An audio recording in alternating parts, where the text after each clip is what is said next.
directionally challenged hiker here this Monday, October 21st, 2024.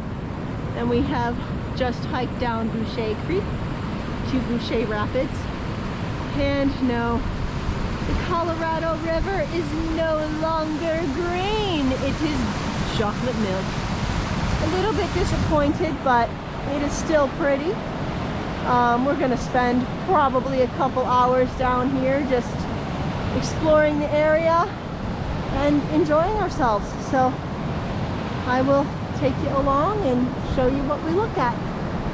So later. All right, we headed upriver a short ways. I always love this area. The rock just amazes me. Kind of bummed that the river is brown, but can't change that.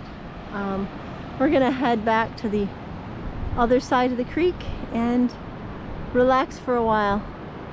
But yeah, this is the view here down at Boucher Rapids.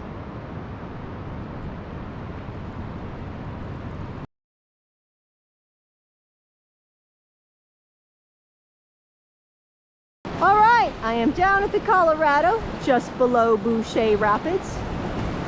Sort of a little beach area here, a little bit bigger than I remember it. Stuff changes, yeah. There's that driftwood boneyard I mentioned in an older video, but I really feel like the water is so much lower. Wow. But yeah, I'm just gonna walk up, take a quick peek at that first spot that I ever stayed at down here. Doesn't look anything like it did, but again, that's it. It's ever changing. You know, the water rises sometimes here due to dam releases and storms, and yeah. But yeah, there's that little area where I pitched my little one-man tent.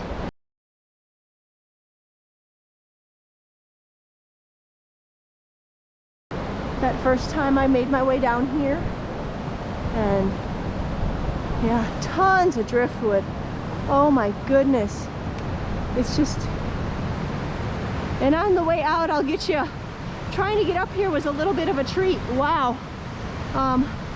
Where the creek flows down to the river has really eroded, but you can see, I mean, if you make your way down to Boucher Rapid, there's some awesome little areas to pitch your tent, to listen to the roar of the rapids. Yeah, I mean, look at that rock. Oh, and then I'll duck under this tree here. I was in this area last time. I would have to look at pictures to be totally sure, but again, it's been a few. We are just day hiking down here, but look at this. Oh my, and that view and that roar. Wow, never gets old for me.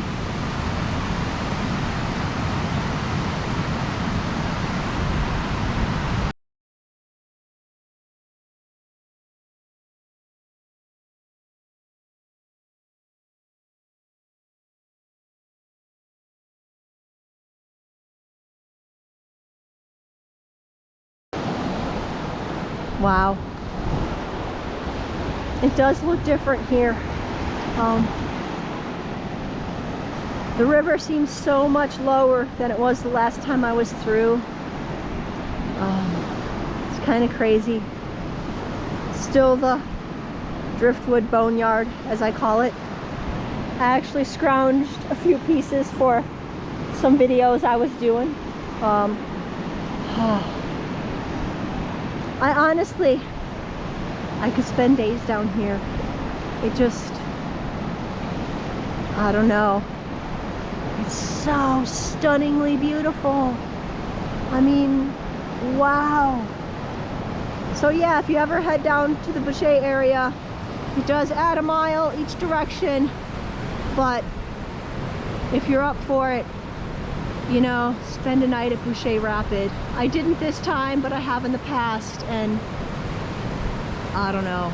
If you don't enjoy it, you can be mad at me, but I don't know how one could not enjoy this later. Okay, so if you are heading down to Boucher, there's a little path just next to this rock that comes to this edge here. Whatever rains we had before the recent ones, they eroded the little like areas that people had, or that were kind of like making it easier to get up onto that dune there. So yeah, you can, if you are headed right, it is much easier to get up onto that, but then you have that calm, placid water that's also got the muddy bottom. But anyway, goodbye, Boucher Rapids. See you later. Okay, a few photos here from this October 2024 trip. And then coming up, a blast from the past. My first time down Boucher was November of 2019, and that was pre-GoPro and video for me. So here are some photos from that trip. I actually spent nights 2 and 3 down at Boucher Rapids. I came down from Hermit Trailhead, spent my first night below Yuma Point, and made it down to the rapids. On day 2, I was tired. That Boucher just totally kicked my butt, and I had every intention of exploring up Boucher Creek, maybe going into the Slate area at that time, and I ended up just chilling at the rapids for those days. I don't remember exactly when I got down on day 2. Probably didn't get that early of a start because I remember it being very cold below Yuma Point. Dropped down into probably the upper 20s or low 30s that night. So I didn't really come out of the tent until the sun was shining. And that was one thing that I noticed down here at Boucher Rapids. In November, I had sunshine from about 10 till 2. I mean, other than that, there was daylight, but there was no direct sun on me. Yeah, that whole hike was a very different experience. Again, pre-GoPro, so I did do some writing on it. Maybe I will go through these photos and do what I did with my 11 days below the rim. But anyway, hope you enjoyed. I absolutely love this area. All right, as I am wrapping up this video, here are a few photos from my March 2022 hike. I did a Boucher Hermit Loop, but I also spent 3 days in the Slate area. If you are interested in any of those videos or the video of the Boucher area from that time, I will be linking the playlist and the Boucher video in the description below. Until next time, directionally challenged hiker.